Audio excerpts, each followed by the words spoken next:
Para sahabat, saya sudah berbicara tentang salah kaprah sistem pemerintahan. Jadi yang salah kaprah tidak hanya sistem pemerintahan, tapi juga asas pemerintahan.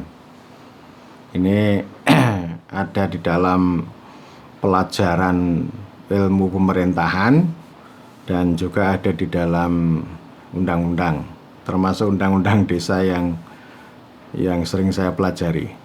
Ya.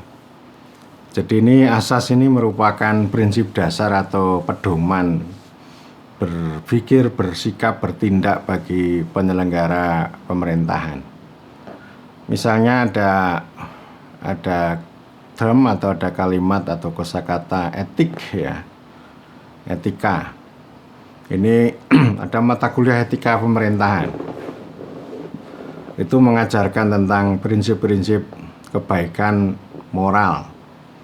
Meskipun nanti juga terjadi moralisme ya. Kita ini sudah nggak kurang-kurang diajarkan tentang moral etik, baik itu oleh agama, norma sosial maupun juga kuliah, tidak kurang-kurang.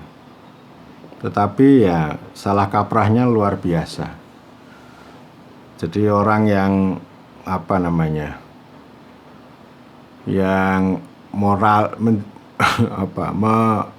memberalakan moral itu jadi moralis. Padahal moral itu kan ini sebuah ajaran kebajikan, kebaikan yang perlu dipegang oleh setiap orang. Jadi diwariskan, diajarkan. Dan moral itu menjadi pegangan, menjadi instrumen untuk mengontrol diri supaya orang itu tidak sewenang-wenang, tidak serakah, tidak korup. Tapi ya tetap saja, saya nggak tahu itu caranya bagaimana menerapkan atau membentuk moral gitu. Yang justru paling banyak itu kaum moralis, moralisme. Orang menggunakan moral itu untuk mengadili, mencaci maki, atau menuding, menghakimi orang lain. Nah ini salah kaprah moralisme itu. Saya nggak tahu itu teman-teman yang mengajar tentang etika pemerintahan ini punya perhatian terhadap moralisme ini atau tidak ya. Sama juga ketika orang menggunakan agama itu juga untuk mendefinisikan Tuhan dan mengadili manusia. Padahal agama itu dasar untuk pembebasan, untuk memuliakan manusia ya. Jangan-jangan nanti etika pemerintahan juga begitu ya. Nah, selain itu asas pemerintahan ini terutama dibentuk dengan 3 poin besar. Yang pertama itu asas yang dibentuk dengan perspektif hukum. Misalnya ada asas tertib hukum atau kepastian hukum ya. Jadi kepastian itu ya nanti soal prosedurnya jelas. Kalau orang ngurus izin itu prosedurnya bagaimana, biayanya berapa dan sebagainya, itu kepastian hukum. Dan dari sudut pandang hukum ini kan juga ada ya. Jadi jangan sampai misalnya pemerintahan itu terjadi kevakuman, vakum, freeze, bestur ya. Istilahnya freeze, bestur. Kevakuman kekuasaan, kevakuman kewenangan, tapi juga mengingatkan supaya tidak sewenang-wenang. Nah, demikian juga merekomendasikan dengan supremasi hukum. Jadi pemerintahan harus bekerja atas dasar aturan hukum. Pokoknya harus tertib secara hukum. Itu ya. Nah, ini 1 poin. Poin yang kedua itu asas-asas yang dibentuk dengan sudut pandang administrasi dan manajemen publik. Ini udah biasa itu ya. Efisiensi, efektivitas, profesionalitas, kinerja, ya, tertib administrasi, tertib anggaran, disiplin anggaran. Nah itu dari diproduksi oleh ilmu administrasi publik maupun manajemen publik. Ya, saya nggak usah menguraikan panjang lebar, ini bukan tutorial, tapi ini bagaimana memandang, memetakan posisi. Ya. Kemudian yang ketiga, asas-asas yang dibentuk atau dipengaruhi oleh governance, lebih khusus good governance. Nah, ini ada transparansi, ada visi, ada akuntabilitas, dan seterusnya. Nanti masing-masing itu diuraikan ya sebagai indikator. Dan ini ada di Undang-Undang Nomor 30 tahun 2014. Jadi setelah Undang-Undang 23 tentang administrasi pemerintahan. Ini mengadopsi asas-asas ya good governance. Jadi kalau yang paling awal itu asas pemerintahan itu dibentuk dengan hukum kontinental ya. Kemudian dengan developmentalisme pemerintahan, yang administrasi publik tadi efektivitas. Jadi administrasi dan manajemen publik jadi diambil dari sudut pandang ekonomi. Kemudian kalau ini dari ini ya, dari governance. Jadi transparansi dan seterusnya itu. Kalau sudah transparan ya belum tentu rakyatnya itu berdaulat dan warganya makmur. Itu salah kaprah kalau orang ngomong apa-apa transparan, ngomong transparan. Demikian juga dengan akuntabilitas akun ya, yang diperhatikan ya akun. Ini kalau yang kedua tadi dipengaruhi oleh developmentalisme, kalau yang tata kelola atau governance itu dipengaruhi oleh neoliberalisme. Pokoknya ini ya sama sebenarnya dari ekonomi, homo economicus. Jadi bagaimana homo economicus itu mempengaruhi pemerintahan. Jadi sebenarnya yang berkepentingan dengan transparansi dan akuntabilitas itu siapa? Ya kan bukan rakyat. Ini kan soal publik dan privat. Jadi kalau privat itu ya pengusaha-pengusaha itu namanya privat. Jadi nggak ada akuntabilitas privat, itu nggak ada. Yang ada akuntabilitas publik. Jadi yang publik itu artinya non privat. Yang publik itu harus terus dibikin transparan ya. Padahal yang privat itu juga punya pengaruh terhadap publik juga. Kalau yang punya bisnis itu kan juga berkaitan dengan orang banyak.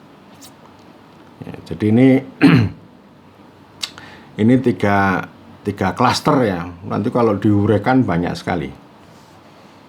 Sekali lagi kalau kita ngomong akuntabilitas itu intinya cuma ngomong uang. Salah satu ciri khas dari neoliberalisme kan finansialisasi itu menjadi ukuran, dan nanti kemanapun uang pergi itu akan selalu diikuti dengan berbagai macam instrumen, terutama instrumen teknokratis karena uang menjadi berhala. Nah dari tiga klaster itu sudah salah kaprahnya serius, dan dia mengabaikan aspek politik atau anti politik. Karena itu yang terjadi adalah anti politik pemerintahan atau pemerintahan anti politik. Jadi pemerintahan itu akhirnya dikonstruksi hanya dari sisi hukum, administrasi, manajemen, dan tata kelola. Itu luar biasa itu. Itu salah kaprahnya luar biasa. Saya nggak tahu kenapa orang-orang itu begitu benci pada politik. Ya. Di program studi ilmu pemerintahan di mana-mana ada mata kuliah kepemimpinan pemerintahan, ada mata kuliah tata kelola pemerintahan, ada mata kuliah manajemen pemerintahan, etika pemerintahan, tapi tidak ada mata kuliah tentang politik pemerintahan. Ini berbahaya sekali. Ini namanya pembodohan. Pemerintahan melakukan pembodohan, ilmu pemerintahan melakukan pembodohan. Kok bisa gitu loh, anti politik itu? Karena pemerintahan ini kan sebenarnya sebuah pengorganisasian politik, melembagakan politik, ya, kepentingan orang banyak, nilai-nilai yang dimiliki oleh masyarakat itu kan diwujudkan nanti menjadi kebijakan, menjadi aturan. Itu politik itu.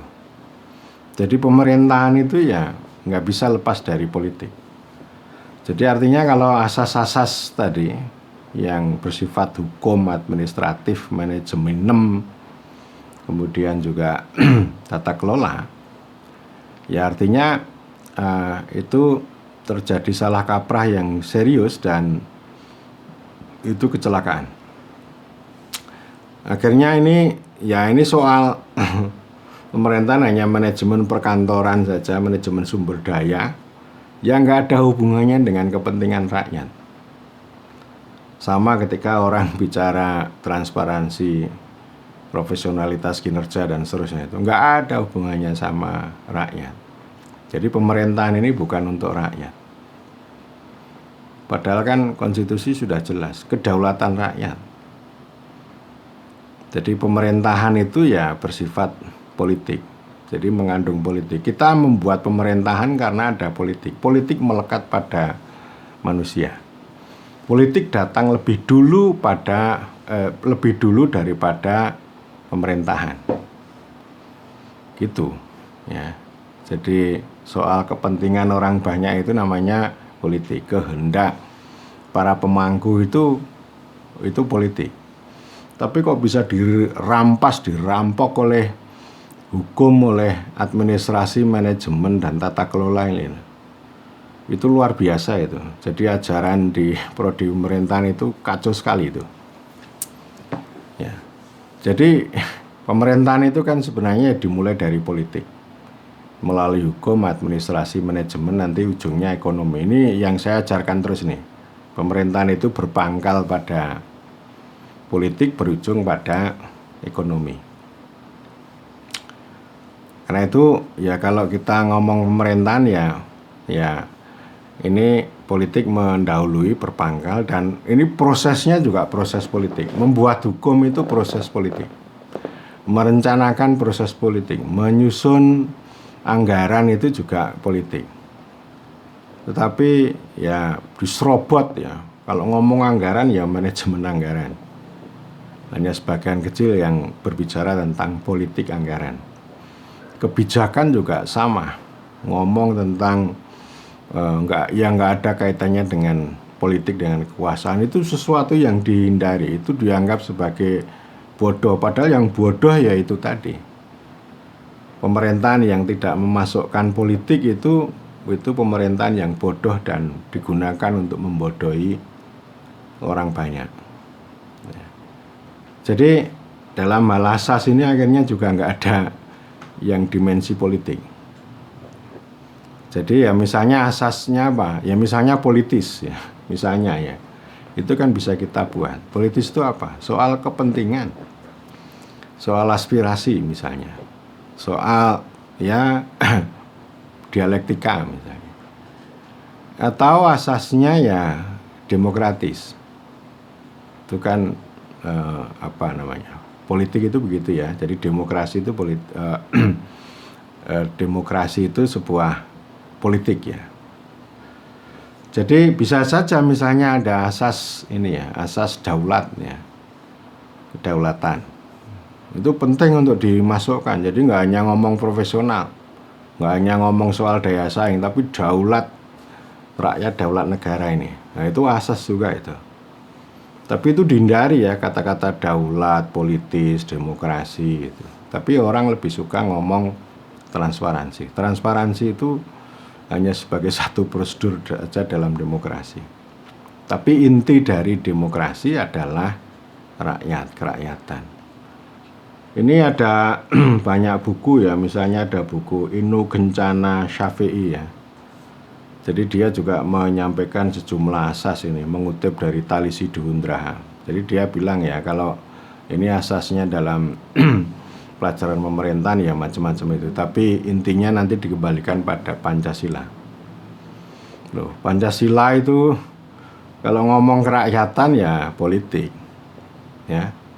Ini kan nggak mengajarkan, jadi hanya ngomong nanti asas tertinggi pemerintahan ya Pancasila. Tetapi makna setiap sila itu tidak diuraikan dengan baik dan itu nggak masuk dalam peraturan. Contohnya yaitu soal kerakyatan itu. Coba bagaimana? Orang kan nggak ngerti itu soal kerakyatan itu. Seharusnya ya kerakyatan ini menjadi asas pemerintahan. Tapi kan nggak nih. Jadi kerakyatan itu itulah politik. Di mana-mana orang ya ngomong kerakyatan, ngomong rakyat, tapi ketika berdiskusi atau mengejawantahkan konsep kerakyatan dalam sila keempat itu nggak sanggup. Tapi kalau ngomong transparansi, akuntabilitas, wah orang bisa berbuih-buih. Ya. Jadi itu para sahabat, asas politis kerakyatan ini yang itu tidak ada dalam asas pemerintahan. Dan ini betul-betul tragedi pemerintahan, baik sebagai ilmu maupun sebagai praktik.